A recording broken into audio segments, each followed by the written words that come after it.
everybody. I've been kind of making some space here in the garage at home since we're getting a lot more games than we can handle. So I've started to shove everything back into the corner.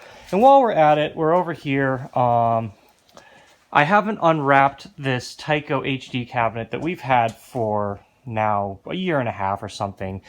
God, it's actually going on 2 years. I think we got it at the beginning of the year 2 years ago. Anyway, it has an audio issue, as in it's not putting out any audio, and we want to figure out why. So I figured that we should do a quick unwrapping, and we are going to check it out while we look over the cab as well. So I've got Danny here is going to help get everything cut open. I've got it plugged in. We'll turn it on and kind of show you what's up, and then we're gonna take the back off, open up the bottom. I just haven't had space to, well, I've had space, but I haven't bothered to really look into it. It could be something simple. It could be something more complex. We don't know yet. So I'm gonna get all this wrap off. So first here, we've got, hey, give me that. That's mine. Gimme. Hey. Okay. So here's the topper art for it. Now, we got this cabinet actually off of Yahoo Japan, which is the only reason we were able to get them at all. They're very hard to get and very expensive to get the Japanese ones. There's been a lot of the Brazil cabs, the Taiko Masters, that have come up for sale, but the Japanese cabs themselves are kind of hard to get. So anyway, here we've got it fully unwrapped now for the first time, and we are going to, I'm going to pull it open and we're going to take a look at the audio.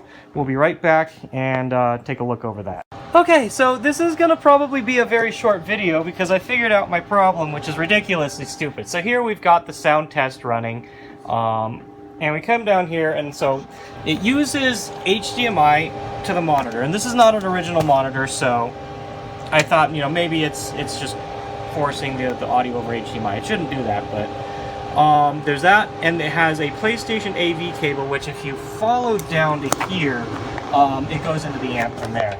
Now that's standard for this hardware, System 357C, and so our audio problem, I was looking at this thing, it's a little bit loose here, and I push it in and it just doesn't come up. Well, guess what? It actually locks, and it actually has to be pushed in just a little bit more. Like, I can't get it to, come on. Yeah, like I can't even push it in without, there we go. So it's in, and audio works. It's ridiculous. Sometimes it's just so happens. This has been sitting here for like a year because of this. I just never got around to fixing it. Sometimes, but anyway, it's a good thing to point out that sometimes it's a very simple problem to fix a PCB because of that. And I haven't sat down and troubleshooted, say, the Synchronica. I was planning on doing a video on that like a long time ago, but it is having some audio issues as well, and it could be something as simple as that. I think it's not, but we bought that one with one PCB not working, and the only problem ended up being it wasn't plugged in. So anyway, yeah, I just wanted to point that stuff out to me. I'll do a little bit of a look over the cabinet in a sec here once we get everything all closed back up. I got that figured out. I just wanted to give a quick little overview of the insides of the cabinet. I'm not going to be really doing any of the game or anything like that, but there we've got the cab there. But coming around the back, we have the back off, and there's a couple things that I wanted to do. So while I'm at that, I'm going to show you the internals. We've got back here the power supplies and I/O boards, the audio amp, and here we have the System 357C that it runs on. I've got the lid off on it right now, but I'll put that back on when I put all this back away. Now this cabinet, when we got it, you know, I'd mentioned that it's pretty expensive to get one. Well, it's gotten much worse because the monitor has been replaced with a 120 hertz screen, and now any cab you buy is going to be over $10,000. At any rate, this one doesn't have an original monitor. I had thought about putting an original monitor in, now that you can get them pretty easily, but I think I'm not going to. It actually this one looks fine. So anyway, what they did besides wiring it up, and I haven't opened up like the back of it to take a look, but they since they just put a regular TV and they ran this thing, I guess they made like an extension here, and it's just running out. So we're gonna undo all that and wire it into the cab.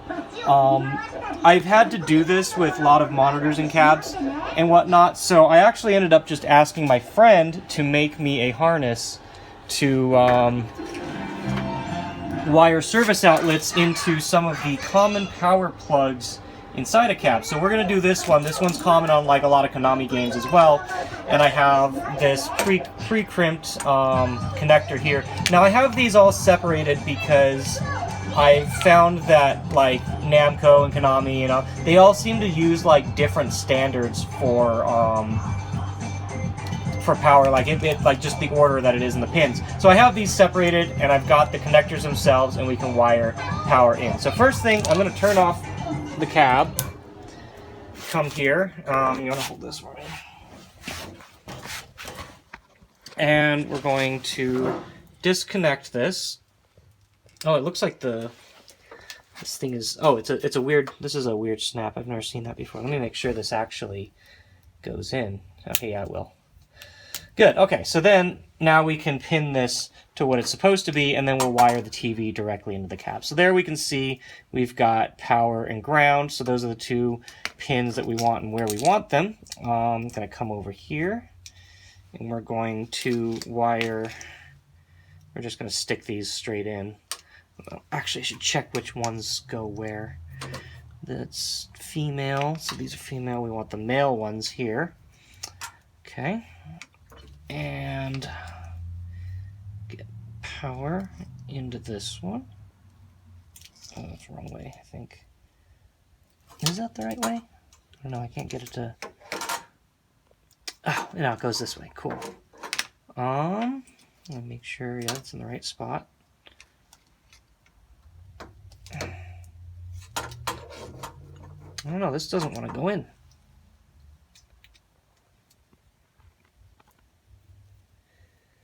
I'm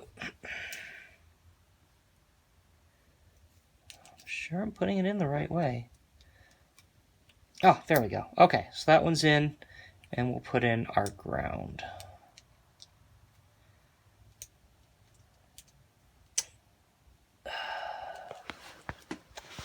There we go. Okay.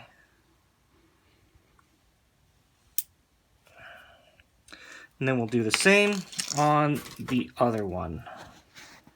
We'll just make sure that that's actually the... I want to make sure I actually plug it into the right ports. I'm always very careful about this.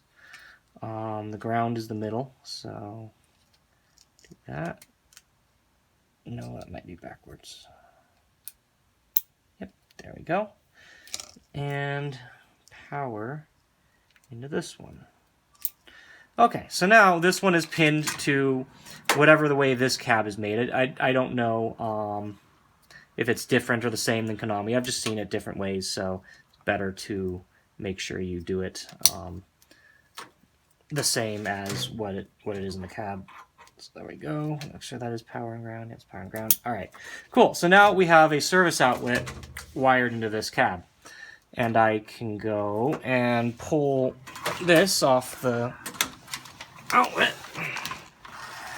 and just plug it in inside the cab now. So run this underneath.